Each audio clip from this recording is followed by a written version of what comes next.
Hey there, everybody, it's Russian Pathless Peld, and today we've got a special shop visit just for you guys. We are here in Portland, Oregon, and we're going to get a tour of Breadwinner from Tony. So thanks for having us. Thanks for coming. Awesome. So this is where the magic happens. Walk us through the process. Yeah, so this is, we've been here for about a year and a half now making bikes, and all this stuff, almost all this stuff used to be in my garage, my two-car garage, and we've been able to set up a really smooth production process here. We start here doing our dropout subassembly. This is a chromoly plate with a stainless steel insert that gets brazed together, and then those get joined to chainstays, and then the chainstays have this miter put into them on the machines behind you there. So we got a nice little array of machines. This is for slotting for the stays, and then we do dropout mitering here, and then that kind of happens in parallel with tube mitering, which goes on over here. We use this horizontal mill for tube mitering. Layout happens on this bench, tube mitering, so Jackie will be over there doing the dropouts. I usually do the mitering, and then they join together here. We do deburring and cleanup. How long did it take you guys to accumulate all the machines? Let's see, I've been doing this since 2005, and I've had this old Seijo mill for, when did I get that? 2007 or so. On Craigslist, or? I got it from a local machine dealer, but it's a 70-year-old machine, so right. They're around. And some of them are Ira's, some of them are mine. Right. They've accumulated over the years. And we've got our welding station set up over here with the frame fixtures. And we use these anvil frame fixtures to join all the tubes together. And then they pop out of the frame fixture. They get welded up.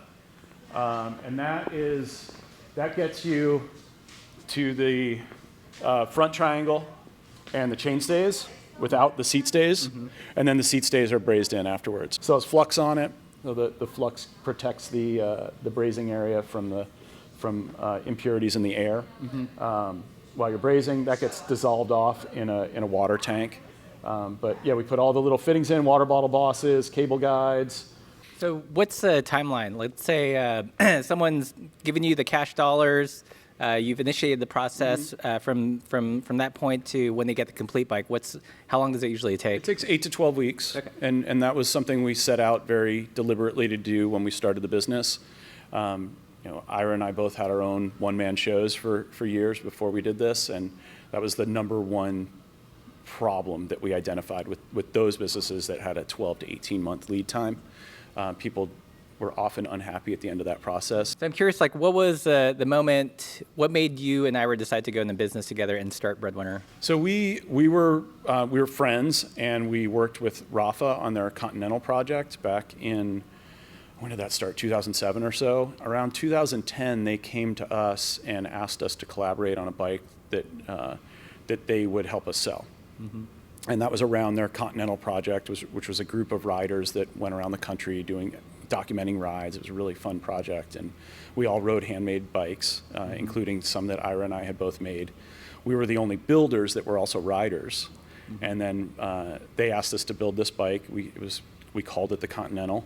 We built I think there were 22. We did 2 batches of them, and we really enjoyed working together. And we saw the economies of scale in it, and we're like, wow, we were both looking to grow our businesses. With the one-man operation, it gets to a point where it just can't get any bigger. Threw a lot of business models around, and right as we were working on this, Shinola approached us, and we ended up designing and building their first prototypes. And we used that money to start Breadwinner. After doing that, we decided we wanted to have our own brand and our own bikes rather than build bikes for other people, and that's where Breadwinner ended up coming from. Right. Yeah. So how does the division of labor work now? Do you guys split up types of bikes or particular parts? It's sort of evolved very naturally from, at first it was like, I'll do that, you do that, and we had two-car garages, and he would do stuff at his shop. We didn't change anything. It was still our old 2 shops. He would do some stuff at his place. I would do some stuff at my place. We were shuffling things back and forth.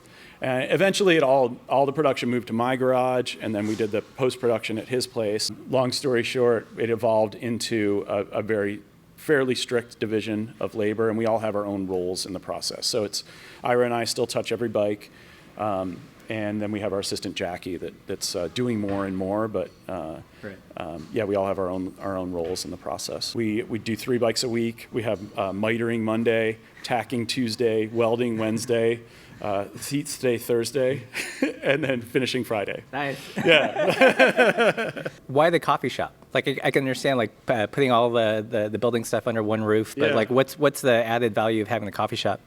We've there's a few elements that play into that. Number one, people have always wanted to come visit us. We'd gotten phone calls and emails, many a week. Can I come check out your shop? And it was our house, and sometimes the lawn wasn't mowed, or it was a mess, or we worked strange hours. So part of it is just having a nice reception area for people to come and check out the business. And also we recognize that there was a lot of interest in it. We had, the 2-3 people a week that were emailing or calling us. There had to have been multiples of that were too shy to call, right? So we figured we'd build a coffee shop, put a big hole in the wall, and then people could come and see. And that makes it a lot more approachable. Yeah. Buying a custom bike, even the thought of it is quite a leap for most people. So this gives it, it makes it a little bit more attainable. I like the fishbowl. It kind of reminds me of like the Tillamook cheese factory. Exactly. That's completely, yeah, we've used that analogy a lot. And the other part of it is, the coffee and cycling culture are just, they're ingrained. Where do you meet up for a bike ride? You meet at a coffee shop. Right. So it made a lot of sense to have a community space where people could start and end their rides. Right. And I love good coffee and food, and we have lots of people that start and end their rides here. It's been a really good little community space for that too. Where do you hope Breadwinner will go in the near to midterm future?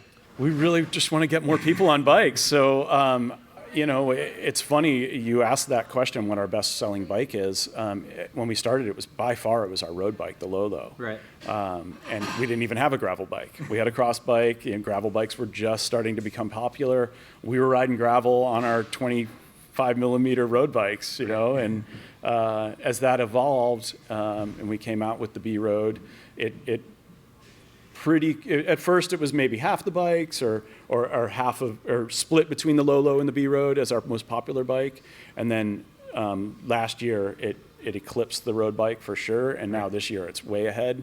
And between our B Road, the G Road, and our cyclocross bike, the Whole Shot, that's like 70% of our bikes. Oh wow! Yeah, wow. It's significant. Yeah. So, and that's just where the market's gone, and we'll go with that. Those bikes tend to are so versatile. Right. I think that's the draw for a lot of people. You can put narrow tires on it and ride on the road. You can put cross tires on it and race it on the weekend. Yeah. You can load it up for touring. It just does so many different things so well. But hey, who knows? Next year, maybe it'll be hardtail mountain bikes. So Cool. Well, it's an awesome space.